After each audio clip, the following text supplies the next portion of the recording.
So good evening everyone, আমি Asima daily blogging চ্যানেলে আবার একটি নতুন ভিডিও জানাই আপনাদের সকলকে আবার একবার স্বাগত। আশা করবো আপনারা সকলে খুব ভালো আছেন, আমিও খুব ভালো আছি।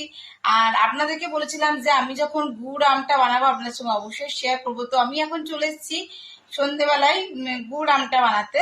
তো গুড় আমটা বানানোর জন্য আমি সকালবেলাতে যে আমগুলো কেটে নিয়েছিলাম, এই যে আমটা কেটে নুন হলুদ দিয়ে একটুখানি রোদ খাইয়ে নিয়েছি আর কি। তো একটুখানি রোদ খাওয়ানোর পর আমি এখন রেখে দিয়েছি, এখন বানাবো এই গুড় আমটা। তো আমি গুড় আমটা কিভাবে বানাচ্ছি সেটা অবশ্যই আপনাদের সঙ্গে শেয়ার করব। তো অবশ্যই সঙ্গে থাকুন আর দেখতে থাকুন আমার আজকে গুড় আম রেসিপিটা। চলুন। তো আমি এখানে দেখুন বসিয়ে দিয়েছি কড়াই, বসিয়ে দিয়েছি কড়াইতে দিয়ে দিয়েছি দেখুন সরিষার তেল। এবার আমি দিয়ে দেবো দুখানা শুকনো লঙ্কা, তাতে দিয়ে দেবো কিছুটা পাঁচ ফোড়ন। খুব ভালো করে ফ্লেভারটা আসার পর আমি দিয়ে দেবো এর মধ্যে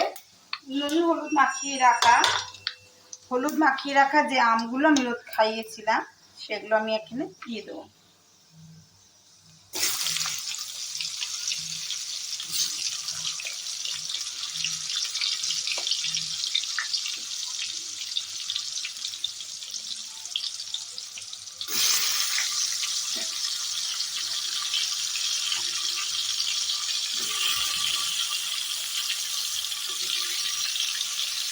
তো আমগুলো সব দিয়ে দিই, তারপর খুব ভালো করে এটা তেলের মধ্যে আমি নাড়াচাড়া করে ভেজে নেব।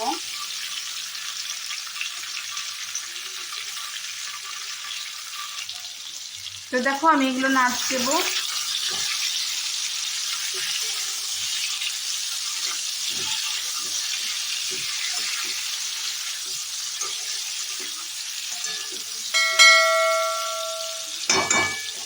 এখানে 500-র উপরে আম আছে, আমি এখানে 200 গ্রামের উপরেই গুড় নিয়েছি।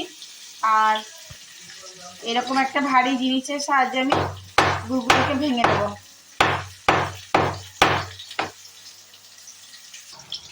তো এখানে আমার ভাজা ভাজা অনেকখানি হয়ে গেছে, দেখতে পাচ্ছি।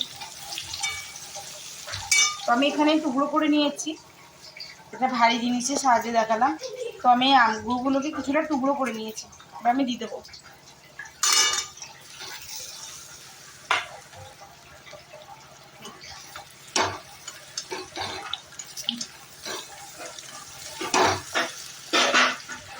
তো কালকে যেহেতু আমি পাকা আমের চাটনিটা করেছিলাম তাতে আমি সর্ষে দিইনি, আর আজকে আমি গুড় আমটার জন্য সর্ষে দেবো। তার জন্য আমি এখানে এখন কিছুটা সর্ষে নিয়ে নিয়েছি কাঠখোলায় ভেজে, আর সর্ষেটা আমি এবার মিক্সিতে ব্লেন্ড করব।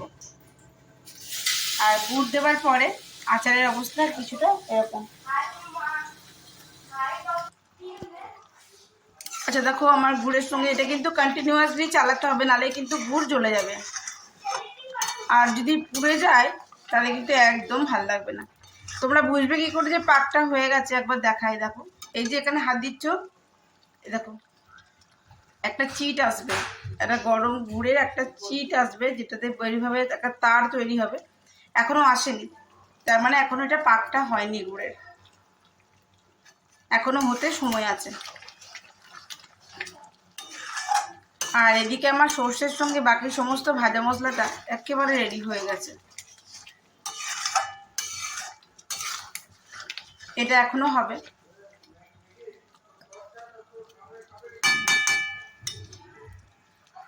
তো সর্ষে শুদ্ধ সমস্ত ভাজা মশলাটা আমার ব্লেন্ড করা হয়ে গেছে, তারপর রেডি হয়ে গেছে আমার মশলাটা, একদম মিহি করে পেস্ট করেছি। আর এখানে তো ফুটছে, এখনও ফুটতে এটাকে সময় দিতে হবে প্রায় 7-8 মিনিটের মতন। আর ভালো করে এভাবে টিপে দেখবে যে আমগুলো সেদ্ধ হয়েছে কিনা। এই গুড়েই কিন্তু সেদ্ধ হবে, একটু জল দেবে না।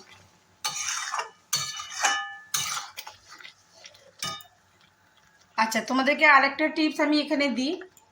যদি দেখো যে পাকটা হয়েছে কিনা বোঝার জন্য, গরম গুড়ে তো হাত দেওয়া সম্ভব হয় না সবসময় না, তো একটা বাটিতে জল নিবে আর এরকমভাবে ছেড়ে দেবে। দেখো বাটিটার মধ্যে ছেড়ে দিয়েছি, কিন্তু এই দেখো এটা আটকাচ্ছে না, দেখতে পেলে? তার মানে এখনো পাক হয়নি, এখানে দাঁড়িয়ে যাবে গুড়টা, তখন বুঝতে হবে যে গুড়টার পাক হয়ে গেছে। তো এটা এখনো পাক হবে, বুঝতেই পারছো। এখন কিন্তু এই অবস্থায় মশলা দিয়ে দিলে ভালো লাগবে না খেতে। চলো এটা হতে সময় দিই। কেমন লাগছে একবার বলো। তো আমি এখানে দিয়ে দিয়েছি, আর এখন আমি আগে কিছুটা মশলা দিয়েছি, আর এখন কিছুটা মশলা, ভাজা মশলাটা আমি এখানে দিয়ে দিলাম। প্রায় 2.5 চামচের মতন মশলা আমি এখানে দিয়েছি।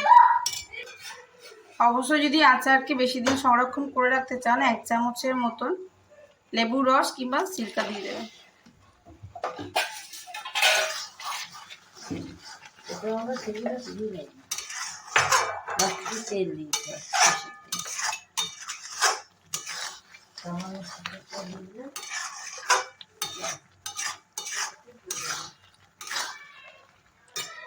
তো আমার আমের টকটা একেবারে রেডি। তো দেখতে পাচ্ছ কিভাবে জমাট হয়ে গেছে আমার আমের আচারটা। তো এরকম নিত্য নতুন রেসিপি দেখতে, আমার ব্লগ দেখতে আমার চ্যানেলটি অবশ্যই সাবস্ক্রাইব করবে। পাশে থাকা বেল আইকনটি দাবতে একেবারেই ভুলবেন না। কোনো নতুন ভিডিও আপলোড করার পরে সঙ্গে সঙ্গে আপনারা সেই ভিডিওটা দেখতে পাবেন। অবশ্যই সঙ্গে থাকুন আর দেখতে থাকুন।